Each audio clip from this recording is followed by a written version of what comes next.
చందమామ పెళ్ళిళ్ళు పెడుతున్నాడే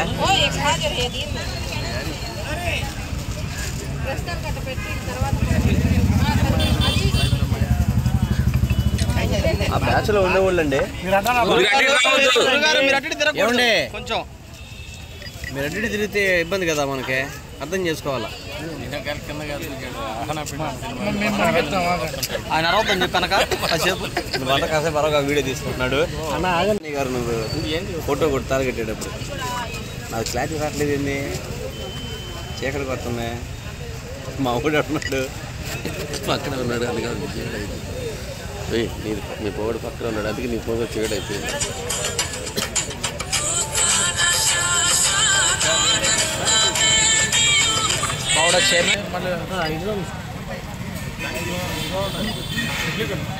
ఏం చేస్తున్నాడు ఏంది?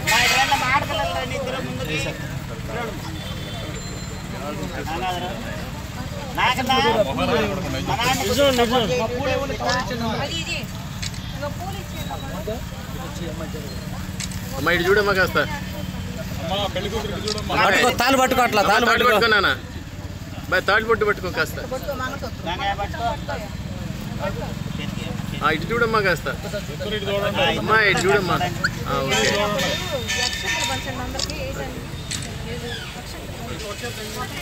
ఆపేసే మేడం, ఆపే అయిపోయింది. ఇంకేముంది తీసేసుకోండి అమ్మా తొందరగా. మీరే మాయ్ భలే ఉండేది. కానీ కానీ కానీ మీ పని మీరు చూసుకోండి. ఏమ్మాయి అంతే అయిపోయి.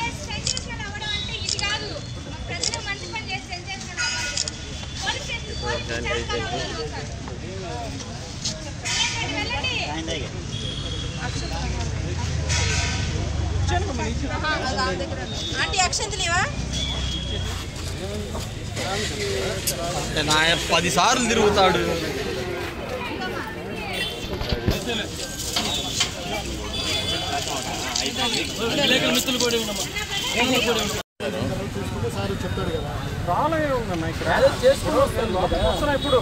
ఇప్పుడు చేసుకొని అలా సెక్యూరిటీ కల్పించాలని మన సీఏ గారికి మొత్తం వచ్చాము.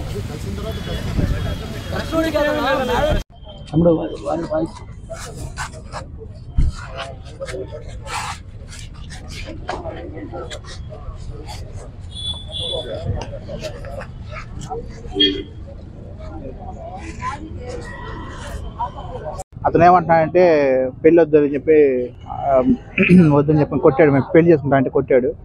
కొట్టడం వల్ల వచ్చి ఇక్కడ రామయ్య ద్వారా సహాయం కోసం అడిగాను. ఆయన వచ్చి నేను చేస్తానని చెప్పి సాయం చేస్తానని చెప్పని మా వికలాంగుల సోదరులందరం కలిసి వచ్చాము. వాళ్ళ ఆధ్వర్యంలో మాకు మ్యారేజ్ చేశారు. ఇప్పుడు మన పోలీస్ డిపార్ట్మెంట్ వారిని సహాయం కోసం వచ్చాము. ఆ సహాయకాయంతో మాకు కొద్దిగా సపోర్ట్ ఉంటారని ఆశిస్తూ ఇక్కడికి వచ్చామండి. పోలీస్ స్టేషన్ ద్వారా అంటే మాకు సపోర్ట్ ఉంటుందని చెప్పి చేసుకున్నామండి. ఎస్ఐ గారు సిఐ గారితో కొద్దిగా సాయం చేస్తారని చెప్పి సాయం కోసం వచ్చాము. దాంతోపాటు మీ సాయం కూడా మాకు అందించి మమ్మల్ని కొద్దిగా జాగ్రత్త చేస్తారని ఆశిస్తున్నాం. మా ఇంట్లో మా అన్న వాళ్ళకి మా ఇష్టం లేదు, మేము ప్రేమించి చేసుకుంటున్నాము కాబట్టి వచ్చాము. వాళ్ళు వంచి మాకు కొద్దిగా నాకు భయం ఉంది కాబట్టి ఇక్కడికి వచ్చి మీరందరూ సాయం చేస్తే నేను చక్కగా పోలీసుల సాయంతో పెళ్లి చేసుకొని ఇంటికి వెళ్ళాలనుకుంటున్నాను. ఎందుకు ఇష్టం లేదు? మేమిద్దరం ప్రేమించుకుంటున్నామండి. ఏంటండి? లేదు లేదు లేదు లేదండి, ఇంటర్ కాస్ట్ కాదు. అమ్మాయి బీసీ మేము బీసీ. అమ్మాయి బీసీ మేము బీసీ, బీసీటీ యాదవ్.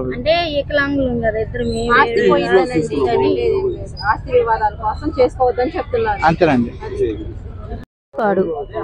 పూసపాడు ఇంకోల మండలం, బాపట్ల జిల్లా. మేమిద్దరం లవ్ చేసుకున్నాము, అందుకని మ్యారేజ్ చేసుకున్నాం రామయ్య సార్ ద్వారా. లేదు, ఇద్దరు మేము మీటింగ్ లో కలిసి ఇట్లా ప్రపోజ్ చేసుకొని సెల్లుల ద్వారా మాట్లాడుకొని ఇట్లా లవ్ చేసుకున్నాం ఇద్దరు. వాళ్ళ ఇంట్లో సమస్య ఉందని పోలీస్ స్టేషన్ ఎదురు చేసుకున్నాం రామయ్య సార్ ద్వారా. ఈరోజు మా గంగాధరు, మా దివ్యాంగుడు శిరీష, మా దివ్యాంగురాలు బాపట్ల జిల్లా పచ్చూరు మండలానికి చెందిన వాళ్ళు. గత కొన్ని సంవత్సరాల నుంచి కూడా వాళ్ళు ఇష్టపడి ప్రేమించుకోవడం జరుగుతుంది. ఈ విషయాన్ని వాళ్ళ కుటుంబాలకి కూడా తెలియజేసినా కూడా మీరు వికలాంగులు, మీకు పెళ్లిళ్ళు ఎందుకు అని చెప్పి వాళ్ళని వేదనగా వాళ్ళని వెగతాలుగా బాధ పెట్టిన పరిస్థితి వాళ్ళ కుటుంబాల పరిస్థితి. అలాగే మా గంగాధర్ అన్నయ్య ఎవరున్నారో అతనైతే నువ్వు కాలు చేయలేని వాడురా, నీకు పెళ్లి ఎందుకు, నేను తప్పకుండా చంపేస్తాను పెళ్లి అంటే అని చెప్పి వాళ్ళ అన్నయ్య కూడా గంగాధరాన్ని కొట్టి బెదిరిస్తాం జరిగిందని మా వికలాంగ యూనియన్ తరపున మా వికలాంగ నాయకులకు నా పరిధిలోకి బాపట్లకు వచ్చి చూడటం జరిగింది. దాని తరపున ఈరోజు బాపట్లలో బాపట్ల పట్టణంలో మళ్ళీ మా వికలాంగ నాయకులందరూ కలుపుకొని మా గంగాధర్ మా సురేషాన్ని తప్పకుండా పోలీసు వాళ్ళు సెక్యూరిటీ కావాలనే ఉద్దేశంతో బాపట్ల టౌన్ పోలీస్ స్టేషన్ వద్ద వీళ్ళిద్దరు కూడా మా సంఘం తరపున ఇది వికలాంగులందరం కూడా వాళ్ళకి తెలియజేయడం జరిగింది. తప్పకుండా పోలీసు వాళ్ళు ఎస్పీ గారు, జిల్లా ఎస్పీ గారు, అలాగే డిఎస్పీ గారు, టౌన్ సిఐ గారు రాంబాబు గారు కూడా సహకారం తప్పకుండా ఈ ఇద్దరు జంటకి కల్పించాలని, అలాగే ప్రభుత్వం కూడా తప్పకుండా వికలాంగ న్యాయ ఫండ్ అనేది ఉన్నది, ప్రభుత్వం ద్వారా కూడా తప్పకుండా మంచి సహాయం అందించాలని ప్రభుత్వాన్ని కోరుకున్నాము. తప్పకుండా ఈ విషయంలో ఈ వికలాంగ కుటుంబాలకు సంబంధమైన తల్లిదండ్రులు ఉన్నారు, దయచేసి వికలాంగులుగా కాలు చేయి అవరేమోలే మనసు అయితే అందరికి ఉన్నట్టు ఉంటుంది. వాళ్ళు కూడా తోడు కావాలి, నాకు ఒక భార్య కావాలి, నాకు ఒక భర్త కావాలి, మాకు ఒక తోడు కావాలనే ఉద్దేశంతో ఇంత మంచి నిర్ణయం తీసుకున్నప్పుడు వాళ్ళు తప్పకుండా కుటుంబాలకు సహకరించాలని తెలియజేస్తున్నాం.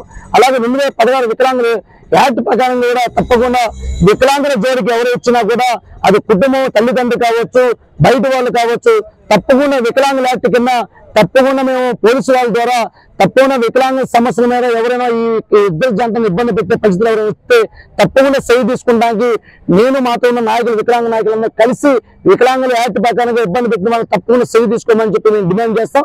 తప్పకుండా ఈ విషయంలో పోలీసు వాళ్ళు కూడా పూర్తి సహకారం అందించాలని చెప్పి మీడియా మిత్రుల ద్వారా తెలియజేసుకుంటున్నాను.